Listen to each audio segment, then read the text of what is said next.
let's examine your little extramarital affair adventure. Julie, let's list out what a cheating wife would say when caught. Okay, common responses include: I didn't mean to or intend to hurt you. Or he means nothing to me. It's just sex. As if that makes it all okay. It may be just sex. But it's sex with someone other than your husband. Okay, and 2 more common answers. I love you, only you. Plus I'll do anything to make it up to you. So we can continue our lives. First of all, I don't believe you fucking love me. You didn't do what you should have for someone you love. Secondly, do you really think there's anything you can do? Or anything you can say that will make me forget? That you're just a lying, backstabbing wife. So do you think? Have we covered all the excuses in the cheating wife guide? Perhaps it's my fault. I didn't pay enough attention to you. Or I was too busy with work. Or my business trips left you alone for too long. But wait, none of that happened in our case. My lottery win means neither of us has to work. Except for your trips to go to the spa, gym, or shopping. We're together almost all day. Maybe I spent too much time playing golf. Or playing too much ball. Or fishing too much. That's why you cheated on me with another man. Not possible, because I didn't do any of those things. All I did was take you on expensive vacations. And treat you like a queen. That's it. Is there anything I missed? Okay, let me state my point. There's no excuse for you being a cheater. There's no excuse for what you did. You majored in journalism in college. So let's look at the 5 aspects of our little news story. You surely remember who, when, where, what happened, and why. Let's look at them one by one. Who? I don't care, I don't want to know. If I knew, I might end up in jail for assault or possible murder. When and where, we can collect together. This was when last night. At least this time it was in a motel room. I don't know about other times or places. Although I believe there have been a few. What? I think we all know. What was in your little romance, don't we? And finally, why? Know you and why. The most important question is why. Because I don't care. I don't care why you had sex with a jerk. Or whether they were jerks. The fact that you did it is enough. How I found out about this. It wasn't hard. For example, for hours of travel to this bay every week. When you come home. The only difference is, it feels like you just took a shower. Your hair is not combed. Your nails are the same as when you left. You're too nervous, almost after a massage. Spending 2 hours at the gym twice a week. Your workout clothes are not sweaty. Not even many wrinkles. Then there's the birth control pills. I stumbled upon where you hid them. Behind the closet.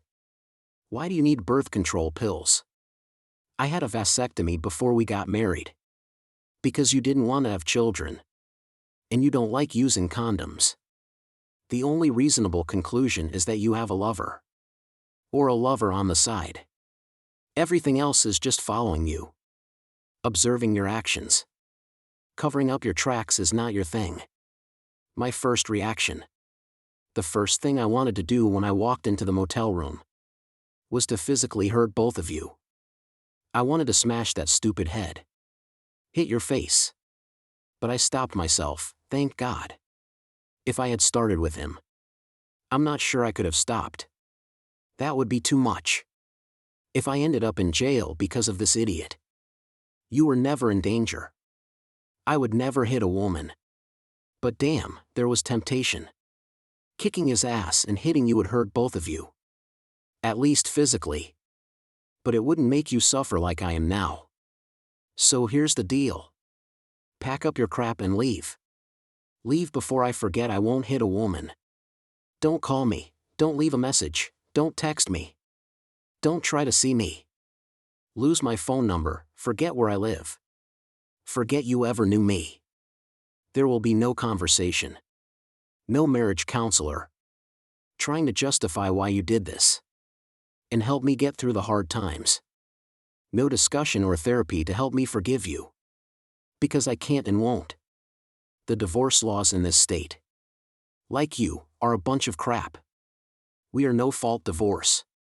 So no matter who messed up, or how bad it was, they still get half. There are a few states where I could sue you for breach of contract. I wish we lived in one of them. I could sue your lover, who didn't work last year. I guess that's when you spent my money on him, so he could get used to the lifestyle he wanted. You take your share in the divorce.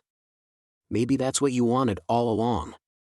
I really don't mind you taking half of my money. I still have more money than I can ever spend. What adds salt to the wound? What makes the skin feel cold? Is that you will be rewarded for tearing out my heart.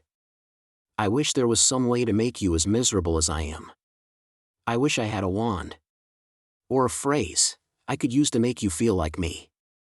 All I can think of is this. If you really love me like you said, your punishment will be, you can't be with me. You can spend my money, but you will grow old without me. Every time you go to a new, exciting place or see something new, you will realize, we could have enjoyed the trip and adventure together. You may not care, but I like to think so. I have to think so. It's a defense mechanism. I'll tell you what will bother you. When your actions are made public, they will be made public. I'll make sure of it. Your reputation will precede you. No sane man will want to have any relationship with you. Because of your track record. You will have to spend the rest of your life alone. Or with men who just want to take advantage of your body or my money. The last thing. Don't expect to deal with the one you cheated on me with. It seems he had a fight with a guy. And got beaten badly. In the fight, he was told that if he was still in town the next day, this would happen again and again.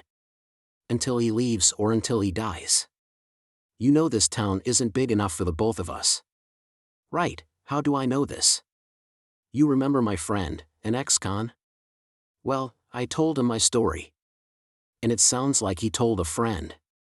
Who told another friend? Who told another friend? And the last friend was very angry. So he had a talk with your boyfriend. This jerk left town yesterday. I guess he didn't think you were worth fighting for. He can't hold you with a broken arm anyway. By the way, when all this happened, I was playing poker with a few friends. I ended the conversation. Just like I said, pack up your crap and leave. I'll be back in a few hours, you'd better be gone. Take only your clothes and jewelry. Your car will stay here.